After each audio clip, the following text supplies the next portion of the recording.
he comes here shouting how he is second term and lecturing us how he is a second term member, and the reason why actually I'm sitting ground for him to speak more.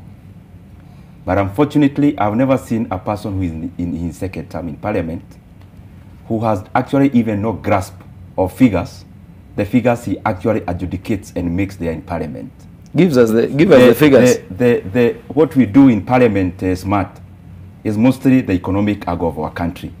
And it is laughable to hear that Honorable Karuma speaking about the day that Kibaki left. Let me speak, please. No, give us the figures. Give us the figures. I'm not used to this shouting. Give me time to execute my point.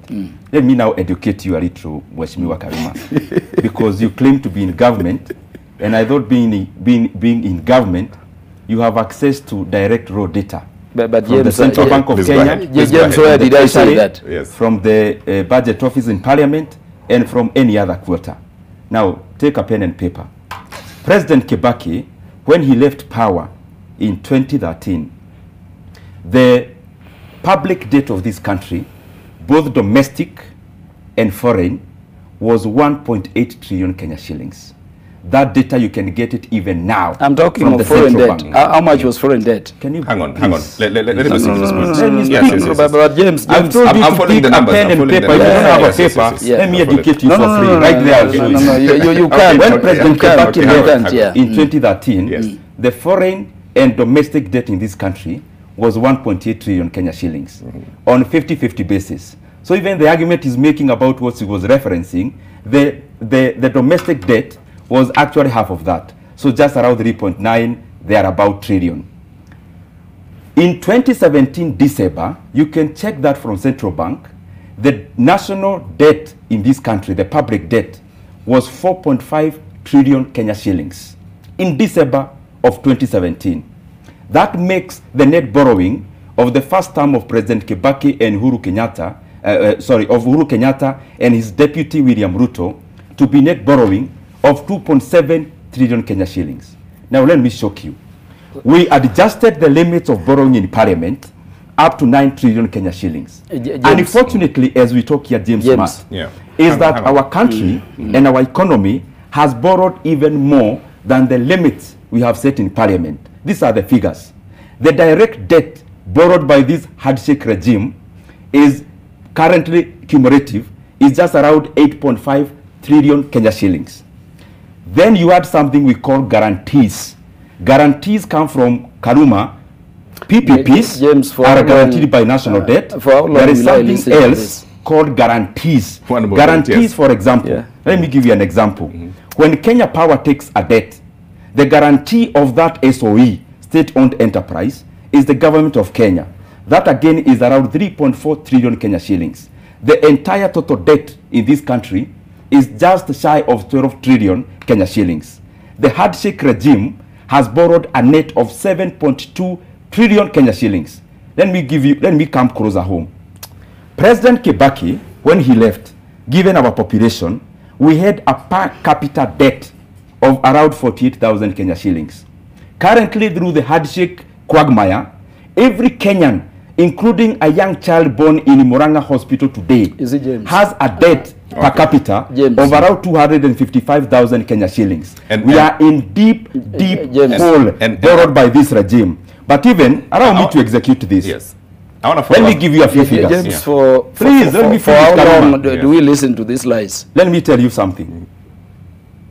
The first term of President Uhuru Kenyatta's borrowing, we can see, we can touch. Out of the 2.7 trillion net borrowing of the first term, you can go and see the railway.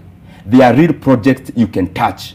This second term, this handshake regime, there is nothing substantive you can pinpoint that has been done by that borrowing. And so that Kenyans understand. Just allow me 1 minute. I'll give Karuma all the time he needs. Allow me 1 minute. Finish. How much can the debt that the President Uhuru Kenyatta and his handshake brother is it still useful for me to engage? Can I just execute my point? Finish.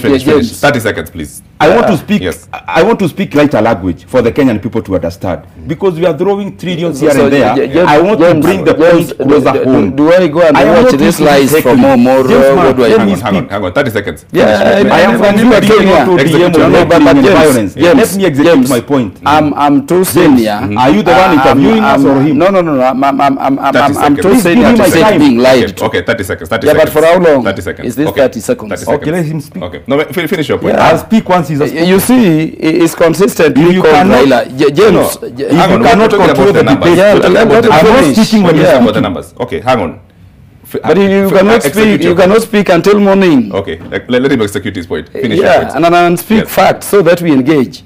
You'll respond. Make your point. Finish your point. Let me bring the debate closer home. From the trillions to real issues affecting the people of Kenya. The handshake regime has borrowed a net of 7.2 trillion shillings. Yes. What can that money do? I want to make this debate understandable to the Kenyan people who are watching us. When President Kibaki left the helm of power, the president currently claims that he has tarmacked around 10,000 kilometers of road. 10,000 kilometers of road, an average cost of tarmacking road in Kenya is around 60 million per kilometer. James Matt, discount all of that. Make it actually 20,000 kilometers of road. That makes around 1.2 trillion Kenya shillings. When President Kibaki left, we had connections to electricity of around 1.8 million households. The current data, let me finish this one point. For how long the households in Kenya are around 12 million households. So if you are to connect all the households to the national grid, so your point is, just 1 minute. Just a minute, please, man. Just move from 30 seconds to 1 minute. I'll give Karuma all the time. No, we need to transition the conversation. But now you cannot cut me when I'm just finishing up my point. What was the point? This is the point. I want to show the Kenyan people the connection between borrowing and stealing. What was the point? Just one minute. What was the point? If you have to connect 10 million households to electricity at that 5,000 Kenya shillings per household, that's around 350 billion. If you have to connect electricity to all the Kenyan homes, that is 10,000 of them, that's around 500 billion. If you have to construct a level 5 hospital in every constituency, that's 290 billion. James, for how long if you have to construct a TVET, not worth 100 million, 1 billion Kenya shillings, that's around 290. For how long, all that, James, can happen at just a fraction of 3 trillion. This handshake regime has only overseen borrowing to steal. That is called developmental corruption. That has been done by President Uhuru Kenyatta and his handshake partner. Never call me for heckling. I don't.